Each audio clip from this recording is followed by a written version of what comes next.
This episode of The Next Breast Thing was made possible through the generous support of Myriad Oncology. Myriad Oncology provides a portfolio of advanced genetic and tumor genomic testing solutions, including risk assessment, screening, tools to aid treatment guidance, and survivorship planning. The Myriad Oncology offering is designed to meet the unique needs of oncology specialists and their patients across each step in the patient care continuum. To learn more, visit myriad.com/oncology. Hey listeners, want us to let you know when new episodes are available? Simply hit the subscribe or follow button on the Next Breast Thing podcast, wherever you listen to podcasts. Also, join the conversation on our Facebook group by searching the Next Breast Thing podcast group on Facebook.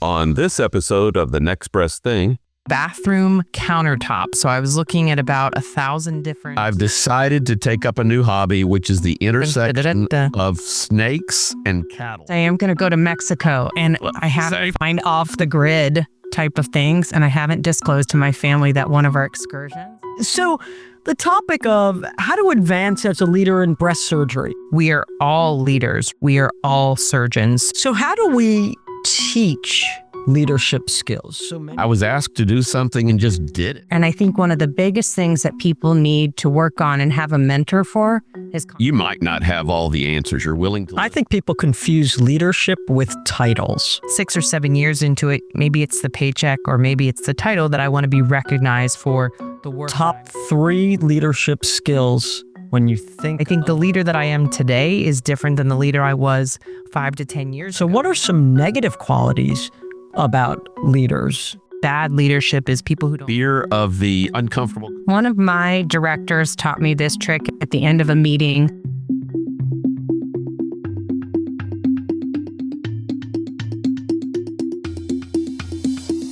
This is Carla, Ellie, Michael, Susie, and Susan. Welcome to The Next Breast Thing, a podcast by the American Society of Breast Surgeons for the entire breast community. we're a group of devoted surgeons from different parts of the country, inviting you to journey with us into the science of breast through the heart and soul of our breast community. From advances in procedures and patient care to personal transformation, we're here to support you. So, if you're part of the breast community and can't seem to find the answers, this is the next breast thing.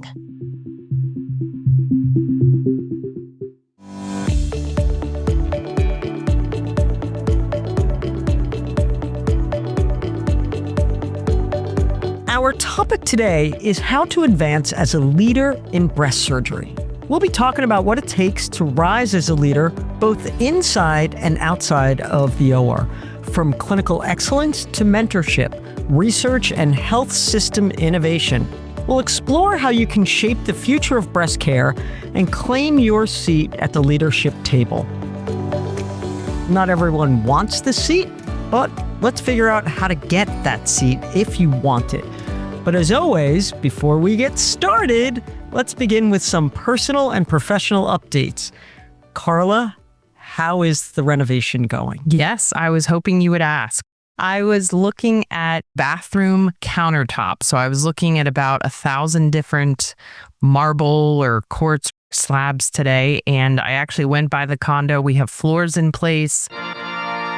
We have our primary bath sort of getting shaped up. And so going from the destruction side to starting to see your vision come together, I got pretty excited. So I'm really stoked. Are you still on track? For the most part, we are. So we've got maybe 2 more months, but the commute is still not fun. So I'm trying to get inspired by the pictures and decorating. I was looking at wallpaper, all sorts of fun stuff. So while driving? I don't think you're supposed to do stuff like that. Like, I know there's people who try to meditate while driving. I mean, that just seems insane, right? Who would do that? So do that. Dude, guys bring this up. I was on a hike with this woman and I actually said, so I'm on this podcast, by the way, tune in. And someone was scoffed at for asking if they should meditate while driving and they got kicked out of the class. And she's like, that is horrible. That's terrible. And she refers me to a website of how to have that moment of peace while driving. And I was like, I got to pass this along. You were ahead of the time, Susan. See, you have to send it to me. Oh my gosh. Oh my gosh. Well, I am back from Jersey and my father just texted me and said his knee is flexing to 121 degrees. So in the knee replacement world, that is progress. So congrats. Must have been his Bob, great care. Bob Fisher. I mean, I'm definitely tooting my horn for sure. 100%. Mm-hmm. So Michael, what about you? Do we have any cow updates or are we Here's what we've got now. grandkids? Forget the grandkids. I've decided to take up a new hobby, which is the intersection of snakes and cattle. The guy that deals with my cows has put fish in my cow pond.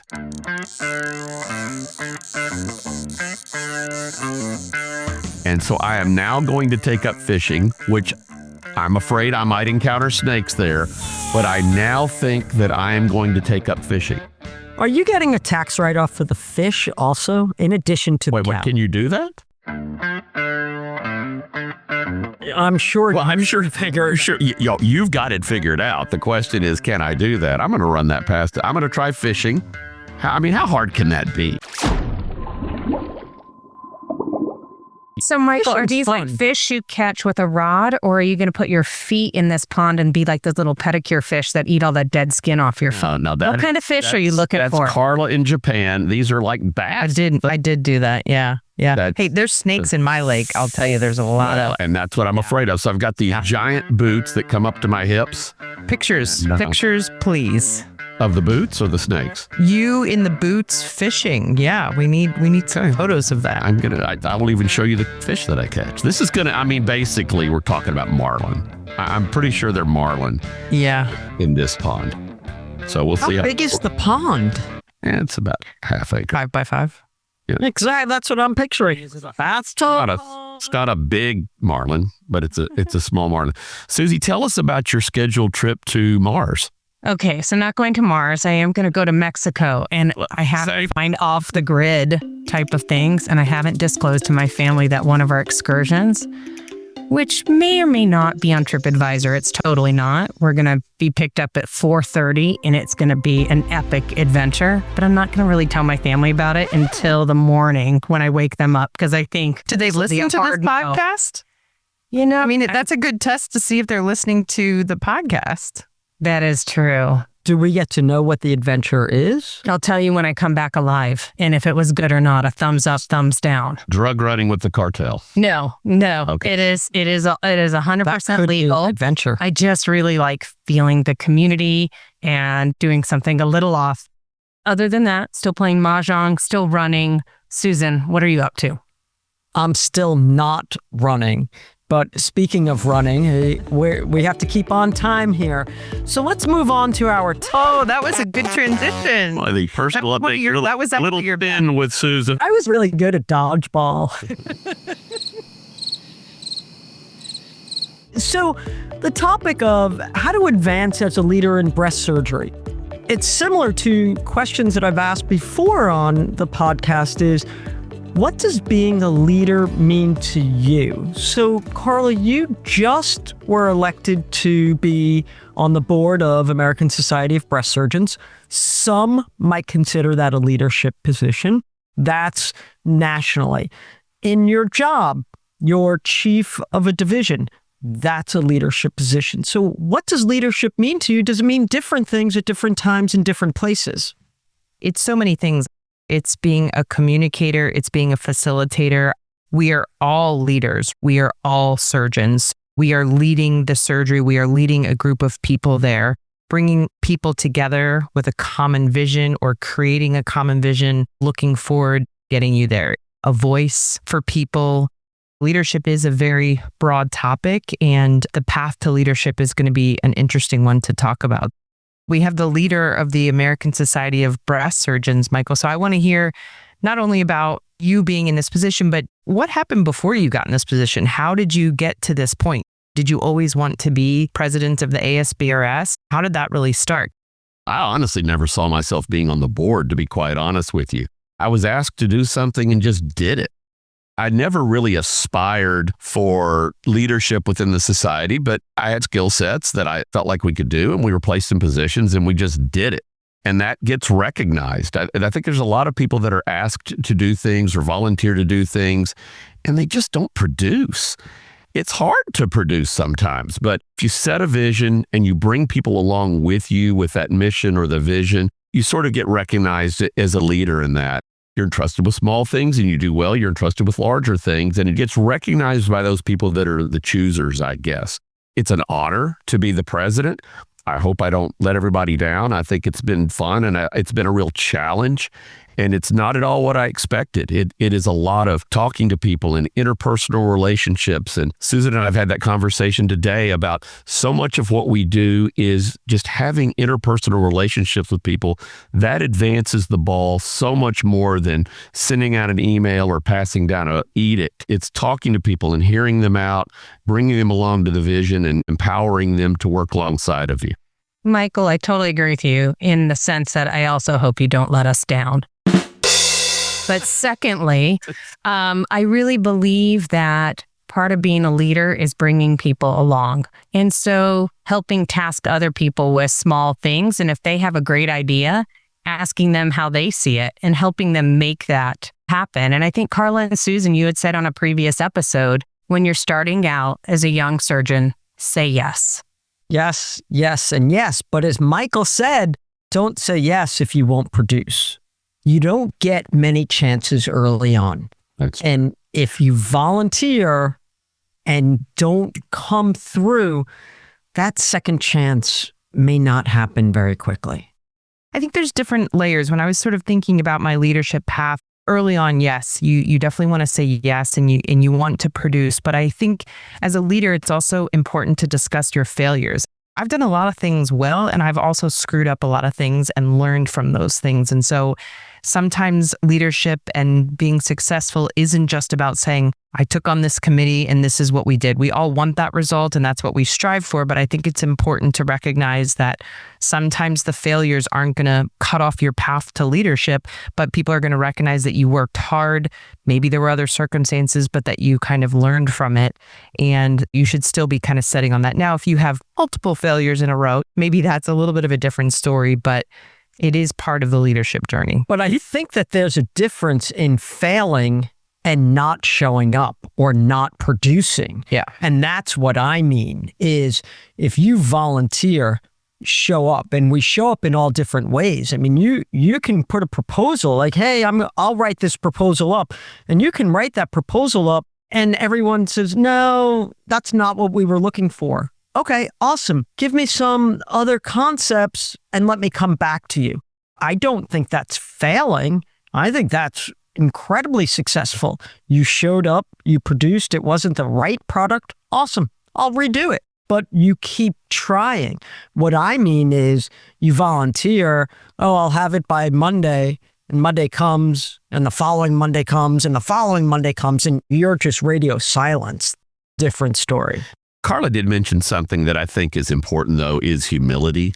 You might not have all the answers. You're willing to listen to other people. I tell the fellows all the time, the reason I can tell you something that is what I recommend is because I've probably messed this up and found out the hard way. Absolutely. And I'm not trying to be overly humble. I'm just telling you, I learned this the hard way and I tried it this way and it didn't work, but let's try it this way with you and see how we go on that. But the ability to show other people that you don't have all the answers, you're willing to listen and be humble about how you approach it. Yeah, you're the leader and you've got to ultimately make a lot of final decisions. The leader, I think, also listens as much as they dictate. So how do we teach leadership skills? So many of us work with residents or fellows or APPs or staff in our office. I do think in every way, someone is a leader in some way. They have some leadership skills and people are listening to them. How do we teach that skill? Is it a teachable skill? I think there's two parts to that because I think there are programs that have leadership institutes or places where you can formally grow. But I think it's also like with kids, you also see their strengths. And sometimes you want to play to someone's strength. Hey, would this interest you? And other times you have to say, hey, I know this one's really hard. Do you want to work on that together? And I think one of the biggest things that people need to work on and have a mentor for is conflict resolution. It is hard. And it's really hard to help correct somebody else and giving people specific skills on that. If you really see that grow of where's that uncomfortable space, and then giving them examples and helping them be that leader and stand up when something could have been done better. I think there's a lot of things that we teach as breast surgeons. And we teach medical students about surgery. We teach residents about operating. We teach fellows about everything about breast surgery. I don't really specifically teach leadership. I think, as Susie mentioned, there are so many courses that people can participate in now. I use a lot of online stuff and read a lot about leadership. I think if anybody who's listening to this is interested in leadership, I can recommend like 50 books. And all of us have been recommended those different books for the holidays this year. My chairman gave me a book to read, which I'm realizing I still haven't read, but about leadership. And so I think those are great resources. I think the way that hopefully people learn somewhat about leadership from me is by seeing what I'm doing. And I do try to point out some of the things that I'm doing as a division chief, or maybe that I'm going to be doing as a board member, but I'm not necessarily teaching those things formally to other people I'm working with. I think there are so many opportunities that we can empower people and guide them in leadership, even in our clinic. If you have a nurse that really is doing it the right way, pulling them aside and saying, look, I really want you to kind of lead this. Can you kind of work with the other nurses and bring them along? And I'm here to support you and I'm here to help you. The front desk, is there somebody at the front desk that's really doing it the right way? I really want you to lead those other folks and then be willing to support them. Don't just plop them in that position and hope they figure it out. People love to be empowered. And if you empower the people that have a skill set that you recognize as leadership, we have so many opportunities to mentor people that are just non-physicians, that are just doing things the right way.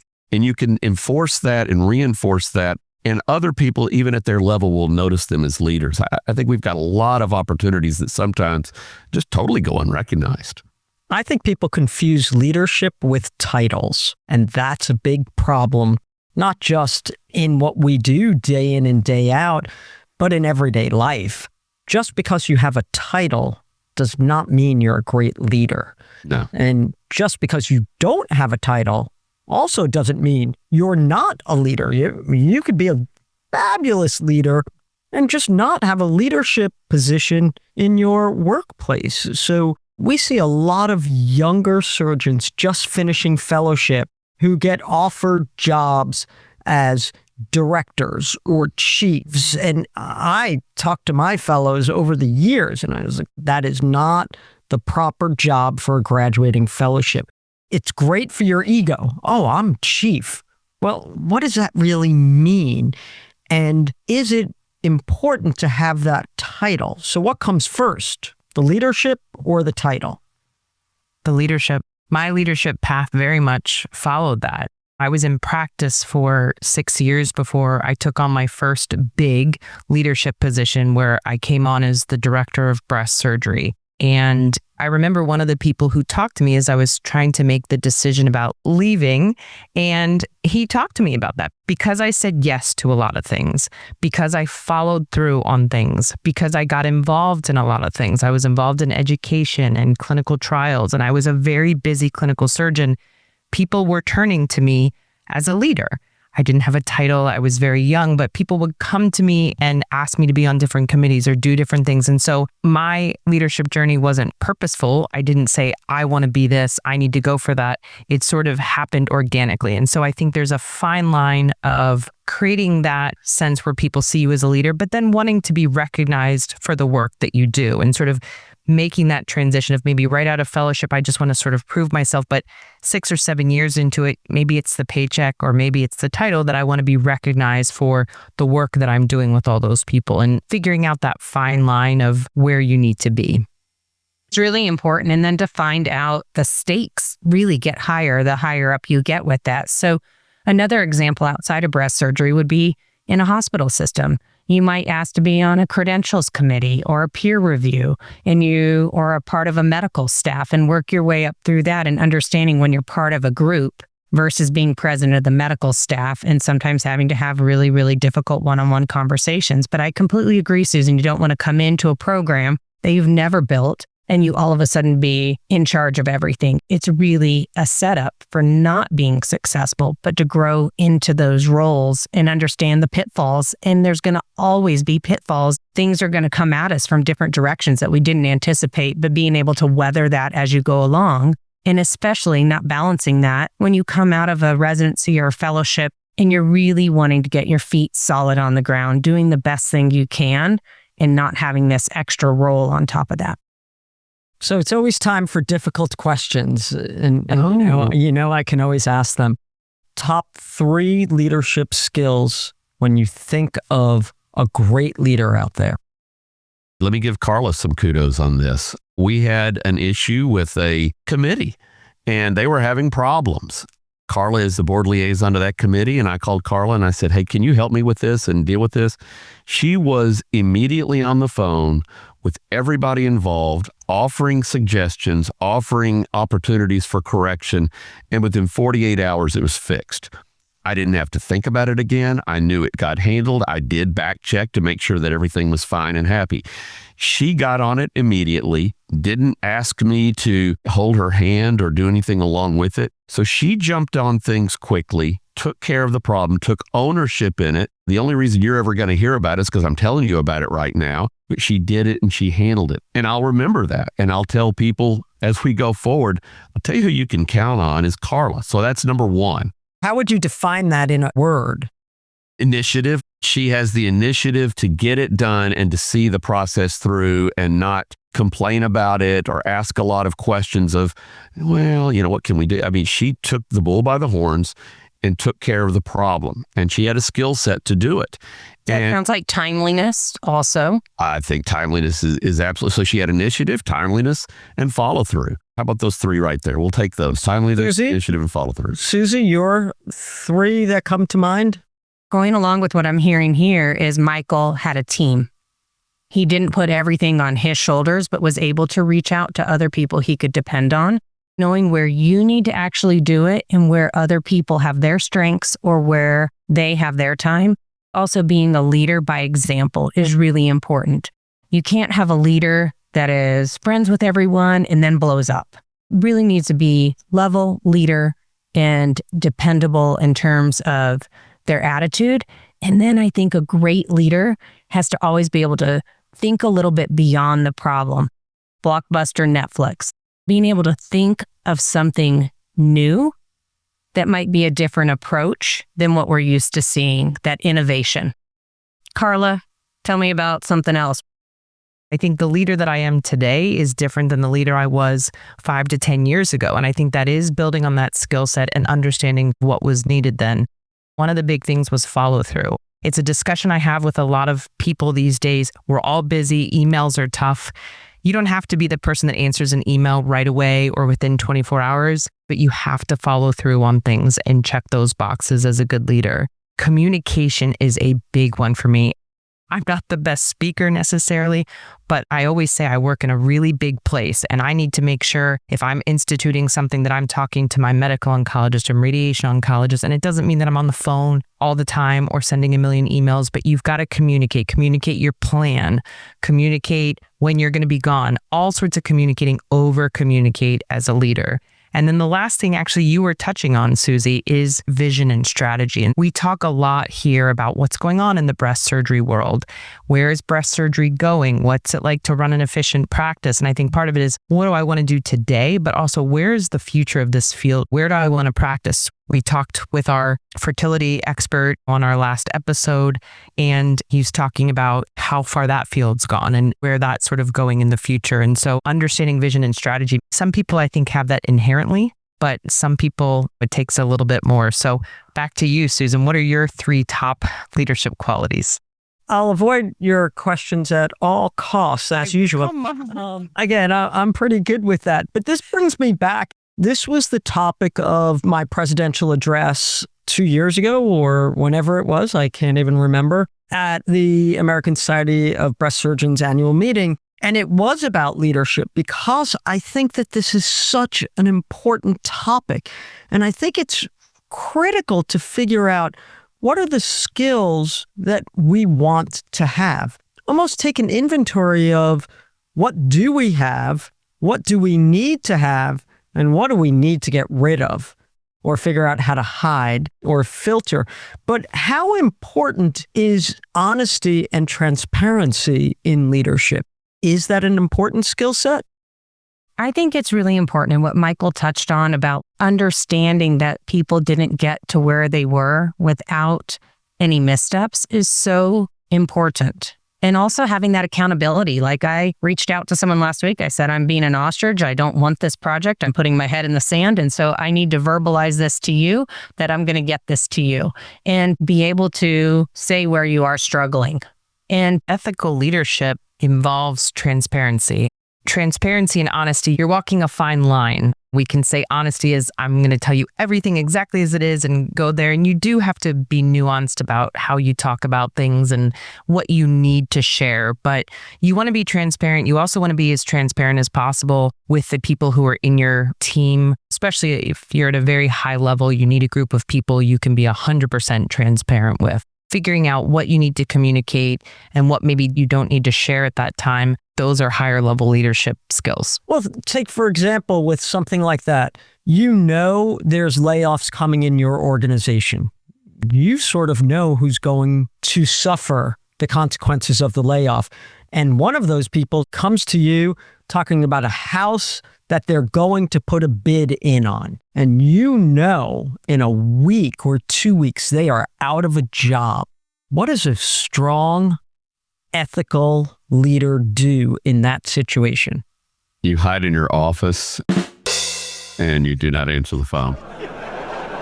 No, I mean, Hey, that's one approach. This is confidential information, so you can't share it with them.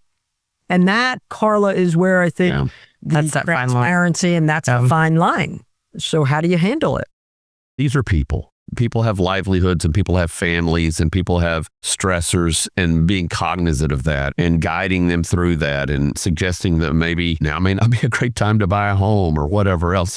You've got knowledge as a leader that everybody doesn't have and they're never going to have. So you just try to do what's right for people, I think, is the main thing. You just got to think about, what if I were in this position? How would I want someone to treat me? So what are some negative qualities about leaders? Carla, let's start with you this time. I think it's important to talk about the importance of listening more than you speak, which is tough because a lot of us like to talk a lot. You get into leadership, you tend to feel like you need to talk a lot. Bad leadership is people who don't listen. You can hear things, but you may not be listening. You have to listen to the people that are working with you and for you. And I'm sure we've heard things that we don't agree with or we don't like the way that's going, but it's like, look, this is what people are saying and I need to listen to this and pay attention. I think fear of the uncomfortable conversation. I've watched people in leadership positions that don't want to have uncomfortable conversations, and it stifles everything.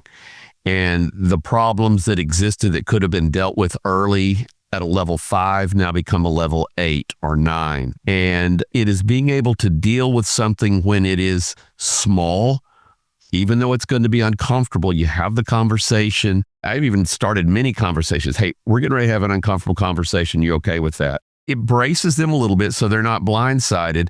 And then it's usually not as bad as either one of you think it's going to be. Addressing issues early, not sitting around in fear of how they're going to take it or what I'm going to say, or maybe I'm just going to blow this off and let it pass. Get it out there, say it, no harm, no foul, and move on to the next thing. I think you keep things from really becoming big problems in the future. And I think I want to add a little bit onto that is making sure it's a good time for you and the other person, and that it's not berating in a public area. And I think that is a really big problem when a leader has an agenda and then they grab someone else, or it's in a public or semi-public area. That's not good. And you have to make sure it's early and it's when both people are ready for that conversation. Susan, any advice from you? Having kids is good practice for being leaders. I'll ask my children, is this a topic that you want me to just listen to and not say a word? Or are you looking for advice? And if we're on the phone and they say, I just want you to listen, I literally mute myself. And then I can say whatever I want and they don't hear it. And it works great. So I think listening is critically important. Before we close, let's go around with any last minute thoughts. Michael, let's start with you. Don't be afraid to be a leader. Don't defer when given the opportunity. Produce when you're given an opportunity, and be humble about it and realize that you might not make every decision perfectly, but you're doing your best and you're thinking things through and you're doing it in a thoughtful, reasoned fashion. Susie? One of my directors taught me this trick at the end of a meeting, quickly saying, hey, just to make sure I'm clear, this is the brief summary and this is the tasks that we're going to have completed by when. And it wraps things up so it's not just another meeting and then a month later, another meeting. And I think that's really great, putting it on the leader saying, hey, I just want to make sure we're all on the same page because I sometimes get confused, and then tasking other people. I love that. Carla?